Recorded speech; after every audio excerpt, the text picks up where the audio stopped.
Salary आ रही है, बच्चे स्कूल जा रहे हैं, घर चल रहा है, फिर भी रात को सोते वक्त मन पूछता है बस इतना ही था। अगर आपको लगता है आप सिर्फ जीवित हो, जीने में मज़ा नहीं है, तो ये वीडियो सिर्फ आपके लिए है, क्योंकि ये फेलियर नहीं है, ये मिड लाइफ क्राइसिस है, ये अवेकनिंग का सिग्नल है।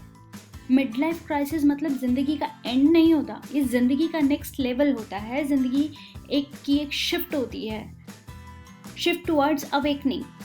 सो एक एग्जांपल लेते हैं हम। एक राजेश नाम का इंसान है जो अराउंड मिड 30s में है। वो गुड़गांव में एक डिसेंट सैलरी में आईटी में जॉब कर रहा है, फैमिली सेटल्ड है, सुबह ऑफिस जाना, शाम को ट्रैफिक से होके वापस घर आना, रात को डिनर, फ़ोन में लगे रहना, डिनर करना और सो जाना। ये एक नॉर्मल उसका रूटीन है, जो एक जनरल पॉपुलेशन को जो आज की मिड लाइफ क्राइसिस से सफ़र कर रही है उनका नॉर्मल रूटीन होता है। तभी एक दिन अचानक वो मिरर में देखता है और खुद से बोलता है मैं कौन बन गया हूँ, ना तो मैं जॉब छोड़ सकता हूँ, ना मैं कंप्लेन कर सकता हूँ, और यही है साइलेंट सफरिंग, इसी को कहते हैं। लेकिन हमारे वेदों में इस फेज़ को कहते हैं गृहस्थ से वानप्रस्थ का संकेत। नहीं, मतलब जंगल में जाना नहीं, वानप्रस्थ मतलब ऐसा नहीं है कि हम अपना घर बार सब छोड़ के जंगल में चले जाए। That means inner shift.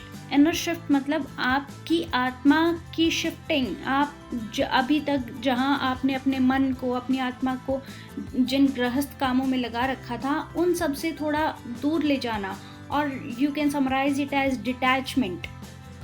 जब मन सवाल पूछता है तब जिंदगी डायरेक्शन मांग रही होती है। तो ये जो मन का सवाल पूछना है, that is a very positive signal. तो अगर आप देखें तो राजेश की प्रॉब्लम जॉब नहीं थी, पहचान थी। उसको लग रहा था उसकी कहीं पहचान खो गई, और खुद को पहचान नहीं पा रहा था। वेदों में, हमारे उपनिषदों में एक बहुत मेन मंत्र दिया है इसके लिए, अहम ब्रह्मास्मि। मैं सिर्फ कोई रोल नहीं हूँ, किसी का पापा, किसी का बेटा, किसी का एम्प्लॉय, प्रोवाइडर एटसेट्रा। नहीं, मैं इन सब से अलग एक पूर्ण चेतना हूँ, परमात्मा का अंश हूँ। जब हम अपनी पहचान सिर्फ सैलरी और स्टेटस से जोड़ देते हैं ना, तो मिड लाइफ में कोलैप्स होता ही होता है। क्योंकि बचपन से तो हमें ठीक है, बचपन में हम सोचते नहीं है, खेलते खेलते स्कूल किया, कॉलेज किया, फिर जॉब पकड़नी, everything is settled, everything is just written that we have to do this one after another. But here is the thing, जब हम सोचते हैं अब क्या और क्या, देखो यहाँ पे हमें अपनी आइडेंटिटी क्राइसिस फील होता है कि मैं कौन हूँ। लेकिन देखो, रोल चेंज हो सकता है। हम बेटे से पापा और पापा से दादा बन सकते हैं, हम जूनियर से senior and then manager and further हम जा सकते हैं। लेकिन हमारा जो अस्तित्व होता है वो चेंज नहीं होता, वो सेम रहता है हमेशा, और हमें उसी अस्तित्व को पहचानने की ज़रूरत है। तभी हमारी जो मिड लाइफ की क्राइसिस है, जितनी प्रॉब्लम्स है, stress, anxiety, career issues, everything, ये सब अपने आप सॉल्व होती दिखेंगी। राजेश हर रोज़ सोचता है काश ये कर लिया होता, काश वो रिस्क ले लिया होता, लोग आगे कैसे निकल गए, मेरे जूनियर्स का पैकेज मेरे से ज़्यादा है, या मेरे सीनियर्स ठीक टाइम पर प्रमोशन ले गए, या मेरा प्रमोशन कब होगा। ये सब चीज़ें मैं मानती हूँ नॉर्मल है, लेकिन इन सब चीज़ों का सल्यूशन हमारे अंदर ही है, कहीं बाहर से नहीं कि प्रमोशन होगा तब कुछ होगा, ये होगा वो। नहीं, ये हमारी मेंटालिटी और हमारी थिंकिंग में ही है, जो हमें चेंज करनी है, और तभी इन सब का सल्यूशन अपने आप हमें मिल जाएगा। भगवद गीता में श्री कृष्ण कहते हैं कर्मण्यवाधिकारस्ते मां फलेषु कदाचन। मतलब तुम्हारा अधिकार सिर्फ कर्म करने पर है, उसके फल पे अधिकार नहीं है। ठीक है, अगर हम रिग्रेट करते रहे हमने पास्ट में ये नहीं किया, और या फिर सोचते रहे फ्यूचर के बारे में, तो ऑफकोर्स हमें ये सब प्रॉब्लम्स को फेस करना ही होगा। और रिग्रेट पास्ट का रिजल्ट है, और एंजाइटी फ्यूचर का रिजल्ट है। वेद कहते हैं दोनों ब्रह्म हैं। जब हम आज को जीते हैं तो सारे क्राइसिस अपने आप में डिसॉल्व हो जाते हैं। अब आप मेरी एक बात मानो और सोचो कि जो हमने आज तक पास्ट में किया और जो हम आगे करेंगे उसके बारे में हम थोड़ा कम सोचें। आई बिलीव कि ये इतना सिंपल नहीं है बट इतना मुश्किल भी नहीं है। हमें करना क्या है, जैसे हमें जर्नलिंग करनी है, जैसे राजेश ने किया, उसने वही किया। उसने डेली सोचा कि मेरे को यहाँ से अपनी लाइफ को शिफ्ट करना है, I can't be like this any more. So journaling means आपको जब भी कहीं पास्ट का कोई ख्याल आता है कि मैंने कोई रिग्रेट आता है कि मैंने ये क्यों नहीं किया, मैंने वो क्यों नहीं किया, या ऐसा मेरे साथ क्यों हो गया, तो आप वहीं पे उसको लिखो कि आपने उससे क्या सीखा, एंड दैट्स इट। ये सीखा, पास्ट का हम सिर्फ इतना कर सकते हैं कि हम पास्ट से कुछ सीख ले सकते हैं, ठीक है।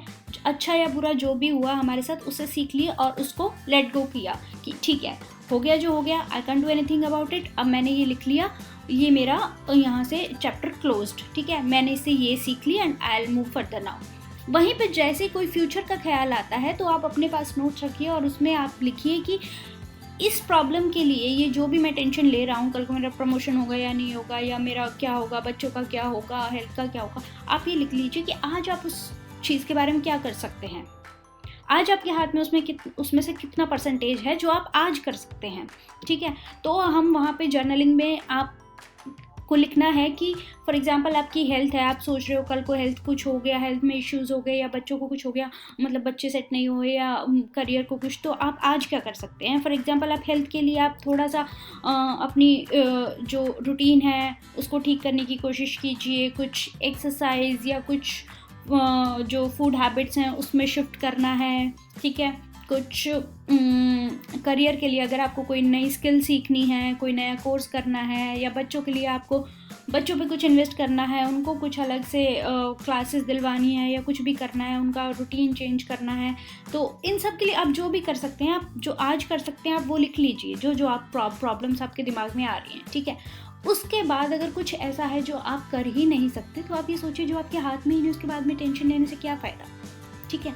तो जो कर सकते हैं वो हमारा हुआ और डन। उसके बाद जो कल होगा वो कल की कल देखेंगे। अगर जॉब चली जाएगी तो जब जाएगी तब देखेंगे ना, क्या पता जाए ना और आज हम परेशान होते रहें। हम रोज़ अपना आज बेकार कर रहे हैं कल की चिंता में, जो कल क्या पता आएगा या नहीं आएगा, ठीक है। तो इस तरह की जर्नलिंग जब हम करेंगे तो हमें एक लाइफ में पर्पस मिल जाएगा आज में जीने का। और बहुत सारी जो हमारी मिड लाइफ की क्राइसिस हैं वो आप अपने से दूर जाते देखोगे, आप उनसे फ्री होते हुए खुद को पाओगे कि मेरे को जब भी कुछ आता है पास्ट का तो मैंने लिख लेना है कि मैंने क्या सीखा, जो फ्यूचर का आता है तो मैंने लिख लेना है कि मैं आज क्या करूं। तो इससे आप जो अपना मन है जो इधर उधर भागता रहता है उसको आज में पकड़ के आज में शिफ्ट कर सकते हो, and that will solve many of your problems. So Rajesh ने वही किया और 6 महीने बाद आज वो उसी जॉब में है, वही आदमी है, लेकिन वो बदल चुका है। आज वो पूछता है मुझे क्या बनना है, मुझे आज क्या करना है, ठीक है। ये नहीं कि कल क्या होगा और पहले क्या हुआ। इसी को वैदिक शिफ्ट कहते हैं। ये सब ज्ञान हमारे वेदों में, वेदांत में लिखा हुआ है। वेद हमारे लाइफ को जीना सिखाते हैं। उपनिषदों में एक लाइन लिखी है, उत्तिष्ठता जागृत, उठो और जागो। जो आज हम लाइफ जी रहे हैं वो सोई हुई लाइफ है, लेकिन हमें जाग के जीना है, awakened life. Mid life crisis तब खत्म होता है जब हम जाग जाते हैं, मतलब हम लाइफ को समझ के उसे जीने लगते हैं, ना कि उस तरह से जैसे मन हमें चला रहा है। मन हमारा सबसे अच्छा दोस्त भी हो सकता है और सबसे अच्छा शत्रु भी हो सकता है, क्योंकि अगर हम उसके कहने से चलेंगे तो वो ऑफकोर्स हमें गलत चीज़ों की तरफ ले जाएगा, लेकिन अगर हम उसे कंट्रोल कर लेंगे तो हमारा बेस्ट फ्रेंड है जो हमें बहुत एक अच्छी अवेकेंड लाइफ को जीने में हेल्प करता है। तो हमें आज मेन क्या करना है हमारी अपनी लाइफ में, जो हमें कुछ स्टेप्स लेने हैं हमारे वैदिक ज्ञान से, जो हमें हमारी इन सब क्राइसिस, जो मिड लाइफ क्राइसिस और टेंशन और जो प्रॉब्लम्स हैं उनसे निकलने में हेल्प कराएगा। मेन हमें करना है कि हमें सबसे पहले डिजिटल डिटॉक्स लेना है।